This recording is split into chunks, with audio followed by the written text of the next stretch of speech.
আমাদের দাবি হচ্ছে প্রত্যেক মসজিদে দ্বীন শিক্ষার ব্যবস্থা করতে হবে। প্রতিষ্ঠান হোক, যেমন আজকে এখানে প্রতিষ্ঠান হচ্ছে, আব্দুস সাত্তার আরাবিয়া মাদ্রাসা প্রতিষ্ঠান হোক, এই প্রতিষ্ঠানগুলো থেকে আলেম বের হবে। কিন্তু রুট লেভেলে যদি আপনি মুসলমানের শতভাগ সন্তানকে দ্বীন শিখাতে চান মৌলিকভাবে, তাহলে আজকের এই জালসা দিয়ে কিছু হবে না। এই জালসা আয়োজন করা সহজ, কিন্তু এই জালসা দিয়ে দ্বীন শিখানো সম্ভব নয়। এই জালসা দিয়ে আপনার অন্তরে আমি আগ্রহ তৈরি করতে পারি, ইন্সপায়ার করতে পারি, অগ্নি স্ফুলিঙ্গ তৈরি করতে পারি, কিন্তু একাডেমিক্যালি আমি আপনাকে পরিপূর্ণ দিন শিখাবো, এটা জালসা দিয়ে সম্ভব নয়। এটা যে হুজুগে আগের যুগে যেমন মেলা হতো, আগের যুগে যেমন যাত্রা হতো, সেই যাত্রা এবং মেলার আধুনিক রূপ হচ্ছে এই জালসা। তবুও এটা ভালো কাজ, কিন্তু এটার মাধ্যমে একাডেমিক্যালি দিন শিখানো সম্ভব নয়। দিন শিখাতে হলে মসজিদের বারান্দা পেরিয়েই স্কুলে যেতে হবে।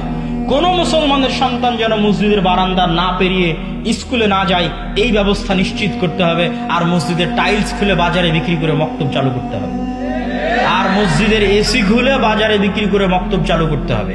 আর যে মসজিদ কমিটি বলবে যে টাকার কারণে মক্তব চালাতে পারছে না, ওকে পদত্যাগ করতে হবে।